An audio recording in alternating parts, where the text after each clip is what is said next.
Welcome to PT Podcast with Eric, PT National's first special edition. And the reason why we wanted to raise the awareness of this podcast is because we've been sitting down with a lot of clients of late, and we've been focusing on the start of the year and developing exercise plans, but at the same time we have succumbed to the fact that work is affecting our balance, and we're working at a very high threshold at the moment, and it's not looking great for a lot of clients in the future. So we need to sometimes stand back and create a macroscopic scale and approach as to how we're going to do things, so they have a lot of direction, they have a lot of scope as to where they're heading and why they feel currently the way they are. So the one way that we do a bit of life coaching at the Fitness Embassy is through our periodization programs. Now, periodization is commonly used in sport-specific exercise in the sense that you have a training program over a short term, a medium term, and a long term. And they're also known as micro cycles, mesocycles, and macro cycles over a given year or a number of years in that sense. So it's a really good approach to understanding where you want to go in the direction with your exercise, also with work, also with your family, and whether you're even moving towards going for a holiday, and when are you going to have that recovery period. And what it's designed to do is, one, create organization and structure within your given day, if you want to go to that level, also within your given weeks and months and so on.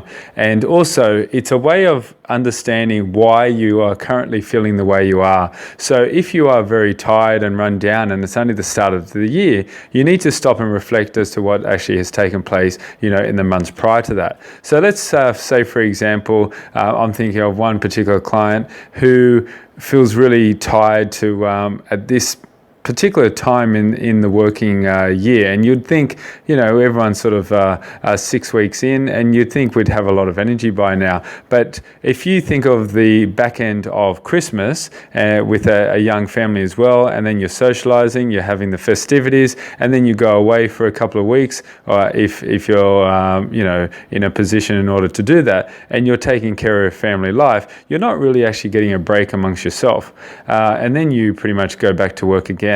And then 6 weeks in, you feel the way you currently are. So then you wonder to yourself, well, what's going on? And then someone like myself on the outside looking in, I said, are you actually having a break, or have you had a break yourself?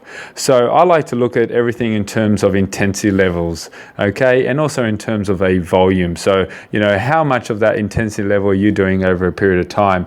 And then once you calculate it, you can actually visually see, wow, I'm actually working at a high threshold over a long period of time, over many given weeks or months at end, and there's no wonder why I'm starting to reach burnout.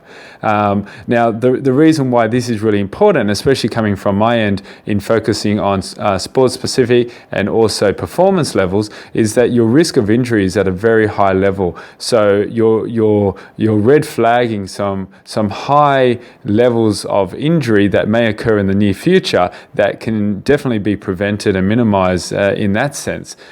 So first and foremost, if it's not even about that work-life balance, it's so that we can keep you safe, and that's very important. Now, there's a diagram that is on the screen right now, and it's also part of the post. It's very important to understand how visually it all works, okay? There's a lot of complex ones, and there's ones that I can go into more detail, and I love this stuff, and I can talk about sine waves and undulating diagrams and linear progressions and all these type of things, which I love to do. But I sometimes have to remind myself that this is for the general population, and it needs to be easy to understand that you can apply it at home, okay, without that one-on-one attention. So looking at the graph, we've got a blue and green column graph in this sense. Now, the blue represents your working life, and your green represents your exercising life. Now, on the left-hand vertical axis, you've got your level of intensity. So visually, it sort of shows that within week one of your first mesocycle, okay, and the microcycle is week 1, you're doing a lot more exercise in terms of focus, intensity, ambitions, goals, as opposed to your working life. Now, I'm not saying that you should, reduce your working life and your commitment so that your boss is getting angry at you, or that your attention to detail has slackened off, or your focus on working life has slackened off. What it's actually saying is, where is the focus in terms of performance? So let's say you're at work. I would like you to go through the motions and perform your tasks at hand, but you don't necessarily have to stay back for an hour and a half and so on, or you don't have to take more work home. Now, I know that's easier said than done, but if you are planning this correctly, you can actually live to this program, and also perhaps give that perception to your colleagues that you are working at full intensity, but because you're so organized, you're actually not within yourself working at full intensity. And that allows you then to focus more on your exercise, and achieve those goals that you do have also with yourself or with your trainer. Now, as the weeks progress, you naturally will reduce the percentage or the load of exercise intensity, okay? Not necessarily the length of time you are at the gym or performing exercise, but the level of intensity will slowly decrease as time progresses. Okay, so basically the bottom or the horizontal axis are weeks that are increasing. So you've got weeks 1, 2, 3, 4, 5, and 6, and that makes up one mesocycle in this instance. Now, for other people, they can go longer or they can go shorter, depending on what your situation is, whether your goals are so or are in the short term, whether you've under demand and you have to perform something very quickly. And then we go to another cycle or another mesocycle, which is then weeks 1 to 6 again, and then that becomes repeated. Okay, now if I was to repeat those 4 mesocycles every 6 weeks, okay, that's 24 weeks on hand, and we repeat it for another 4 mesocycles, then that's almost one given year, and so on. And then you can repeat it over time. Now, the interesting thing with this, in terms of a linear progression, which I mentioned, is that if I was to zoom out on this graph, over time, I will be working at a higher threshold without even realizing it. Now, what happens is your body starts to adapt. So in my first mesocycle, on week 1, day 1, it's going to be at a very different level than a mesocycle mesocycle 4, which is equivalent to 3, 6 is 18 weeks later. On that first week again, you're going to feel like you're bludgeoning if you were trying to work at the same intensity as your first day of week 1 of the first mesocycle. So your body naturally adapts to this stuff, and it is really good to see, because then what happens is this linear progression, and you get better and better and better. And this is the whole point of adaptability. And physiologically, your body even adapts to this stuff. So you can even get better performance in the gym or in work life and so on. So once you start to understand this concept, and you are disciplined, and you're happy to have your recovery stages, you're happy to have your deload phases and your planning phases, you over time become better at what you do. And this is why it is based on specificity. So in this case, I've used specificity in terms of work and life. You may choose to replace it or add also a third dimension, and that's family life as well. So you can alternate and vary the variables in this. Now, in this case, I've used 2 scenarios because I didn't want to overcomplicate things. Now, in this case, it's a direct relationship. So as exercise goes down in intensity, but once again, not volume, my working life intensity and possibly volume, depending on how demanding work life is, will increase. Now, what I'm assuming here is week 4 to 5, weeks 4 and week 5 are your peak phases of your mesocycle. So that's when you're performing at a very high intensity. You're doing great things at work or within your own business, and your performance is tremendous. Then what happens, and this is different for everyone, is that you're going to have a deload or a off season or a recovery week as well. Now, in this case with my blog, it's based on a recovery weekend where the client pretty much does not go near their computer at all. They're not allowed to even think about it or even get on that computer. Now, that is a total cold turkey, no work intensity at all. But then they do some incidental exercise, which then keeps them going and keeps them relaxed. And then the cycle goes again. Then they increase their exercise, and then they build up their working life workload intensity. And this pattern will go on, and it goes up, then down, up and down, up and down. And this is what we mean by undulating sort of pattern, okay? Just like if you're running up and down hills, or you're driving up and down to an apex and then into a descent or a trough at the bottom. And what we find is this gives a lot of direction with the clients. Now, where some of the difficulty lies is, one, having the discipline to have that deload phase, because they may have these external factors that they have to perform more at work and so on. So this is in an ideal situation. But one thing you can do, and if you sit down with someone and globally do this stuff, you can work out in your given year when is your peak time in working life and when is your peak time that you want to perform in exercise. And you will actually get to come to see where the risks are. So if you're getting to, say, June, July, August, September, and you're an accountant, well, you know that working life is going to be a lot more dominant as opposed to exercising life. So if you think you can achieve both during those, very intense periods of the year, then you know that you're sort of kidding yourself, and that your risk of injury is pretty much just just up there. And you need to be aware of this stuff. It's very important, because it's only until you injure yourself you look back and you go, how did this happen?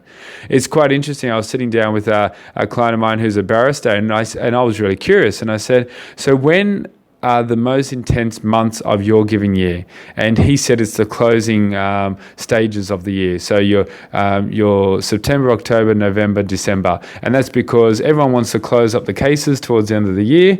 And also everyone pretty much wants to go on holidays. So that means for that person, they want to reduce their exercising load and then sort of leave a lot of it until they get into the festivities, and then get into January and February and then March, where it's a little bit quieter, and then they can safely perform exercise and mentally prepare for the big year that they have ahead in this situation. So I hope you come to understand the importance of periodization. I don't think we tend to relate it to a work situation, but I like to create this hybrid model, because it definitely works for myself and my clients, and I apply this stuff on a week-to-week and a month-to-month basis, and this allows us to keep on top of our games and create great things and at a level that is still safe for our families and our friends and so on.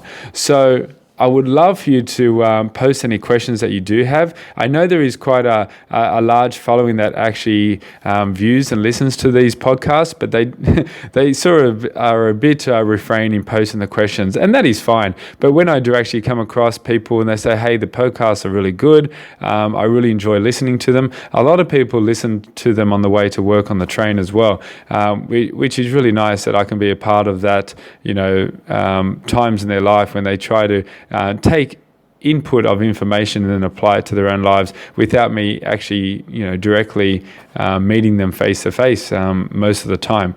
So I do hope this can be applied to you. Just to finalize this whole idea of the work and exercise mesocycles and microcycles, if you're then bringing it down to your week-to-week or your day-to-day basis, you must sort of be well aware of what a high intensity working life looks like as opposed to a low intensity working life looks like, and what a high intensity exercise program looks like as opposed to a low intensity or a recovery session exercise program. Now, this is where you may need some professional advice with a mentor or a sponsor of some sort, especially in terms of the working life, maybe with a colleague. However, with the exercise one, I highly recommend that you obtain the advice of an exercise professional or a personal trainer in that instance. Or if you want to, just send us a post, and we can always have a chat over the phone. I think it's important to get this stuff right. Once you understand the principles and the patterns behind that, you can apply this pretty much for the rest of your life, and then just tweak it every now and again based on the situation.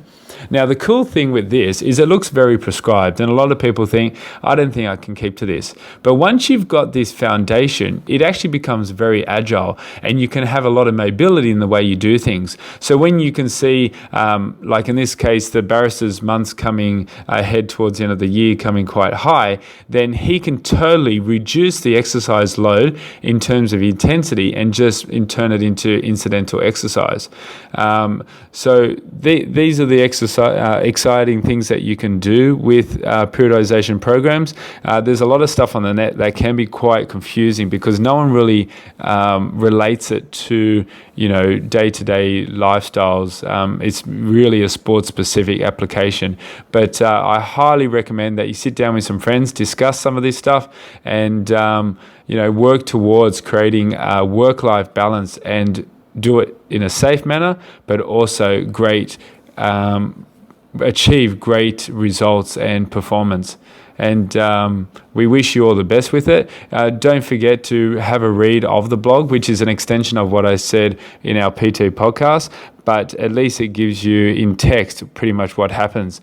And I did state here that reducing stress is not just about time management, but more importantly about adjusting the intensity level in which you perform each daily and weekly task. So that basically means everyone talks about time management. It doesn't necessarily mean about time. You can spend 10 to 15 minutes on a task as opposed to, 2 to 3 hours. It's about the intensity level in which you perform that, and which in turn is all about one's focus in a given time period.